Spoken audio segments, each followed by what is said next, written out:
Okay, so I have to tell you something, and I just need you to react to this because my brain is honestly still completely broken from reading it. Oh boy. Okay, yeah, lay it on me. So right now, like right this very second, somewhere out there, there is a bird currently eating a dead body that is just absolutely covered in anthrax. Like it is eating anthrax, it is eating cholera, and it is eating literally one of the deadliest, most lethal poisons known to human science.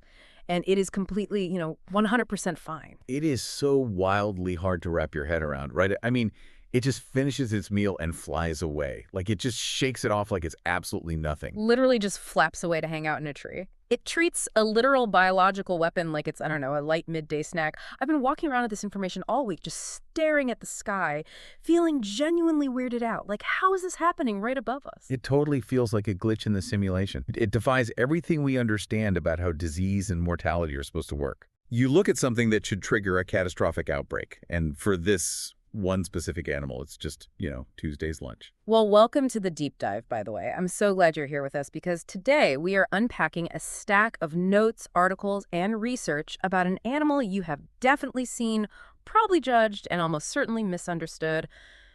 Vultures. Yeah, vultures. Yes, vultures. Our mission today is to prove to you that the world's ugliest, creepiest scavenger is actually a silent, winged protector.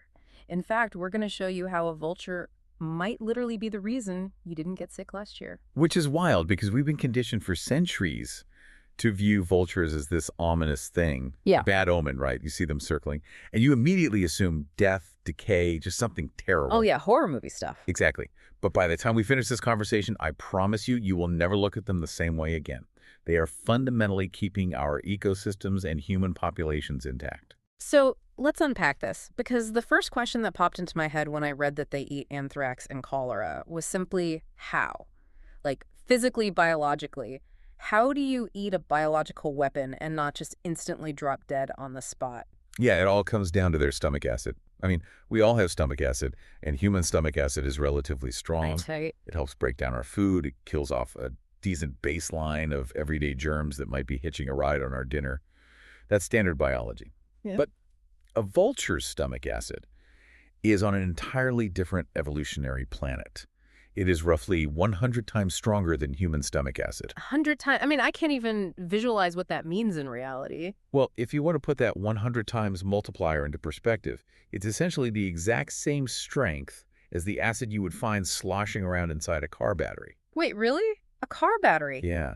If you were to somehow extract vulture stomach acid and spill it onto a wooden dining table, it wouldn't just leave a stain, it would literally start eating directly through the solid wood. That is deeply unsettling, but also incredible. And they don't just use this battery acid sparingly either. They are using it in massive industrial quantities because of how much they eat. Oh, the volume is insane. I read that a vulture can consume up to a fifth of its own body weight in a single sitting. Okay, let's unpack this for a second because that's like a 150-pound person sitting down, eating 30 pounds of food, just 30 solid pounds of meat, and then going for a jog. Just immediately running off. Right, no nap, no lying on the couch complaining, just immediately taking off into the sky. The visual of that is hilarious, but it really highlights the sheer volume of material their digestive system is processing. And that volume is critical because of what they are actually breaking down. Their acid is so powerfully corrosive that it doesn't just digest meat or skin, it completely melts bone. Wait, how do they even physically eat bone? Are they chewing it up like a dog with a bone? No, they don't chew the way we do. They have these incredibly powerful beaks that can snap smaller bones or just rip joints apart. Yeah, and for the bigger pieces, they literally just swallow huge, jagged bone shards whole. Oh my gosh.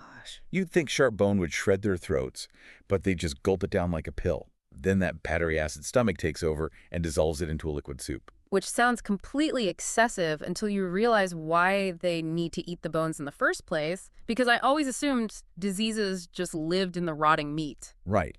But disease doesn't just sit on the surface of a carcass. Yeah. Many pathogens, some of the most dangerous ones actually, retreat deep into the bone marrow where they can survive for years. Wow. So if vultures just picked the meat clean and left the skeleton, those diseases would sit there like a ticking time bomb in the environment. By having acid strong enough to melt bone, they ensure absolutely nothing is left behind. They basically incinerate the threat entirely. Okay, so the stomach handles the internal threat. But how do they survive the physical act of eating? I mean, they're literally plunging their entire heads deep into rotting, infected rib cages. Why don't they go blind or get fatal infections just from the biological shrapnel sticking to their faces? This is where their appearance comes in. Yeah. I mean, they're not winning any beauty pageants, but that bald head isn't just a bad haircut. No, it's a uniform.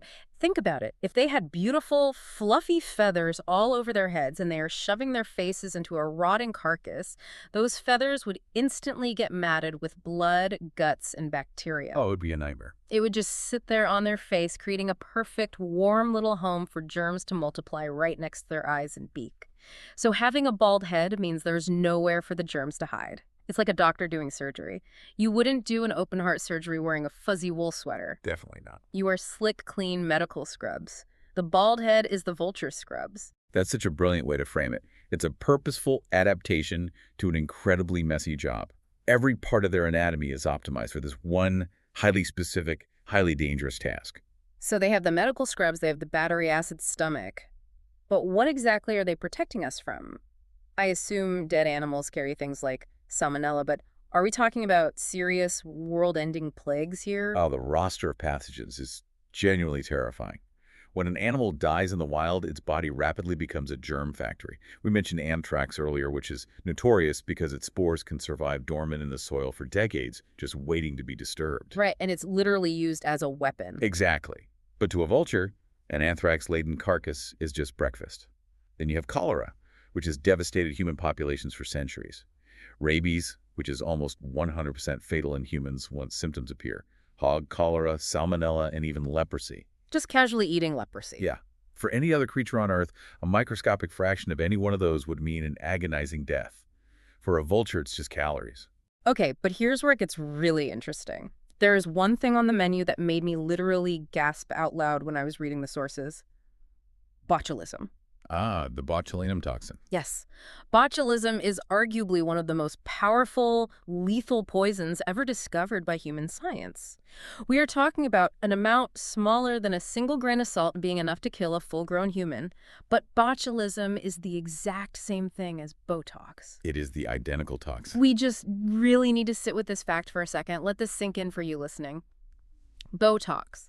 The wildly expensive thing that humans meticulously measure out to the absolute microdrop in sterile clinical settings just to slightly freeze their facial muscles so they don't get wrinkles is the exact same deadly poison that a vulture will eat raw in massive rotting bulk directly out of a dead animal and then just fly away into the clouds.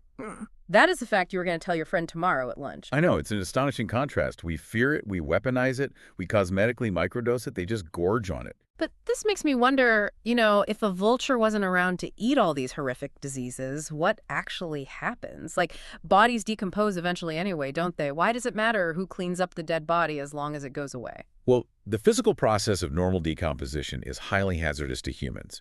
Let's say a large animal dies and there are no vultures around. The body starts to rot. Immediately, flies swarm the carcass.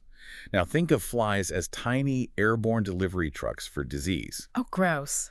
They land on the rotting infected meat and they fly away and land on a farmer's porch or a picnic table or near a water source.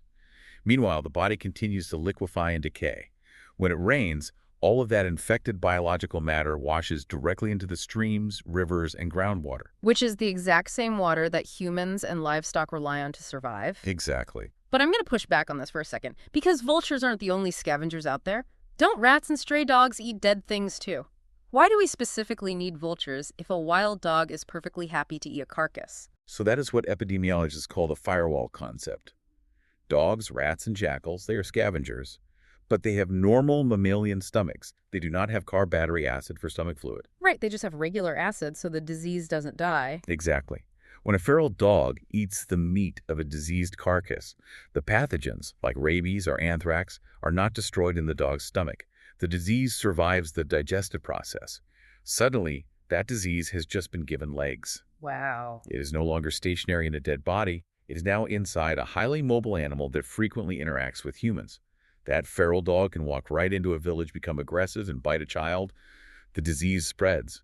Vultures act as a biological firewall because when the disease enters them, it hits a dead end. It is incinerated. It goes no further. They are completely breaking the chain of infection. And they do it so fast, they can smell a carcass from over a mile away, swarm it, and strip it completely to the bone in under an hour. They get it done before the flies can even set up shop, before the rain comes, and before the feral dogs show up. Yeah, they outcompete the dangerous scavengers and just sanitize the environment in record time. Which brings up one more incredibly weird, gossipy tidbit about how they keep things clean. Because they spend all day literally standing inside rotting, diseased rib cages, their legs must get absolutely coated in biological sludge, so they purposefully urinate on their own legs. They do, yeah. The urine is so highly acidic that it chemically burns all the germs off their skin. They're essentially mobile decontamination units with wings. They clean the environment, and then they literally bleach themselves on the way out. Biologists actually have a name for this specific behavior. It's called urohydrosis. It's a remarkable self-contained hygienic system. Hmm. But unfortunately, this brings us to the most sobering part of our deep dive. We've established that this incredibly sophisticated firewall exists. But what happens if that firewall completely vanishes? Yeah, this is the part of the research that honestly gave me chills because we aren't just guessing about what happens. We know the answer to that with terrifying precision because it happened in our lifetimes. Tell us about India. Yeah, we have to set the scene in the early 1990s in India. At the time, India had an astonishingly healthy vulture population. Estimates suggest there were around 50 million vultures in the country. 50 million. I mean, that is roughly the human population of South Korea. Just an entire massive country's worth of birds circling in the sky, acting as a free, invisible sanitation department. Right. Then a subtle change happened in agricultural practices. Farmers and veterinarians began using a drug called diclofenac. It was a cheap, highly effective, aspirin-like painkiller used to treat inflammation in cattle, and it worked wonderfully for the cows. But not for the cleanup crew. Not at all. If a treated cow died, even if it had only a microscopic trace of this painkiller left in its muscle tissue, and a vulture came down to consume the carcass, the results were catastrophic. A vulture's body fundamentally cannot process that specific chemical. While it reduces swelling in a cow, in a vulture, it immediately turns their blood toxic. Oh, man. It essentially crystallizes inside their organs. Their kidneys jam up like a broken engine and they die in a matter of days. Just from taking one bite of meat laced with a common painkiller. Yeah.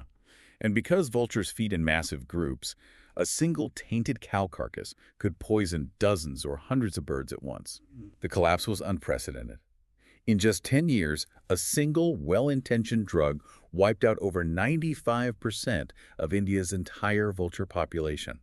It is regarded as one of the fastest, most catastrophic disappearances of a bird species in recorded history. 95% gone. We are talking about tens of millions of large birds just dropping out of the sky. I kept wondering how people didn't immediately notice mountains of dead birds everywhere. But they didn't all die in tiny squares. They died in the deep brush, out in the countryside, roosting in tall trees where nobody looks. It was an invisible massacre happening over a decade. Nobody was paying attention to the creepy scavenger bird until the dominoes started to fall. And the domino effect was devastating. With the vulture suddenly gone, millions of cow carcasses were left to rot in the open. They piled up in the outskirts of towns and cities, and exactly as we discussed earlier, the feral dog population stepped in to fill the void. Because there was an endless buffet of rotting meat, the stray dog population absolutely exploded. And remember, the dogs don't have the car battery stomach acid. They keep the diseases alive. Right. The dog population surged by millions. Consequently, dog bites spiked dramatically. India saw a massive surge in rabies cases, and the demand for and the cost of rabies treatments skyrocketed. Simultaneously, without the vultures to cleanly dispose of the carcasses, the rotting mass seeped into the ground. Researchers found that the levels of dangerous pathogens in local water supplies literally doubled in areas where the vultures had vanished. Wait, stop for a second. I just want to do the math on the human cost of this because we really need to slow down here. Researchers and economists went in and looked at the human death rates in the areas that lost their vultures compared to areas that didn't. Yes, and the findings were chilling. In the areas where the vulture firewall collapsed, human death rates went up by over 4%. 4% might sound like a small statistical blip if you're just skimming a chart. But applied to the population of India, that 4% translates to 100,000 extra human deaths every single year for at least 5 years straight.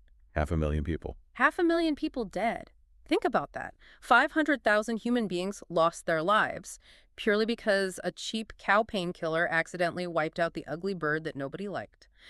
And on top of the tragic loss of human life, what did this cost the country financially? The economic modeling is just as staggering. Between the healthcare costs, the rabies treatments, the loss of life, and the cost of trying to manually dispose of the rotting cows, the loss of the vultures cost the Indian economy nearly $70 billion a year. $70 billion a year. Let that weight just sink in. That is the true value of an invisible system functioning in the background of our lives. It's a profound lesson in ecological interconnectedness. But what makes this story even more urgent is that we didn't just learn a painful historical lesson and move on. Right, because there's a twist. We are currently watching the exact same tragedy unfold again, but this time it's not a tragic accident with a painkiller. We are doing it on purpose. Sadly, yes. The geography has shifted to parts of Africa today, and the context is deeply sinister. It involves illegal wildlife poaching, specifically the poaching of elephants for their ivory tusks. Because poachers know how vultures operate. If you kill an elephant in the middle of a massive nature reserve, it's going to take a while for park rangers to find the body on foot. But if a massive flock of vultures suddenly descends from the sky and starts circling tightly over one specific spot, well, that is a giant flashing neon sign visible for miles. It's a beacon. The vultures alert the rangers exactly where the poachers are, or at least where the crime just took place. So the poachers have adapted. They are now intentionally lacing the dead elephant carcasses with highly lethal industrial poisons. It's just so evil. Their goal is explicitly to kill the vultures, to cover their tracks by eliminating the birds that would betray their location. In one documented incident, a single poisoned elephant carcass resulted in the deaths of over 500 vultures. 500 birds from one body. That is just devastating. It's catastrophic. It's like ripping the smoke detector off the ceiling because it keeps catching you starting fires in the living room. You are destroying the very alarm system that protects the whole house. If we connect this to the bigger picture, it is terrifying. We literally did not realize the monumental, life-saving job vultures were doing for human health in India until after they were already gone and 500,000 people were dead. And now we are deliberately poisoning them in Africa, fully knowing what happens when they disappear. It makes you wonder, we might not know the true human cost of this current African poaching crisis for another 20 years. We are dismantling a critical piece of ecological infrastructure without a backup plan. It really leaves you with something to mull over. In a modern world of endless information overload where we think we have everything mapped out and controlled, how many other invisible, completely unappreciated systems in nature are quietly keeping us alive right now? Systems that are functioning completely unnoticed while we blindly chip away at them. I want to leave you with this final image to take with you today. Next time you look up, picture a vulture circling slow and high in the sky. For thousands of years, human beings have pointed at it as a bad omen, a grim sign of death. But it isn't a warning that something bad is about to happen. It is the exact reason something worse doesn't. Somewhere right now, a hospital is less full, and a village's water supply is perfectly safe to drink, all because a bird with a face like a dropped meatloaf did the worst job on Earth and quietly kept everyone alive.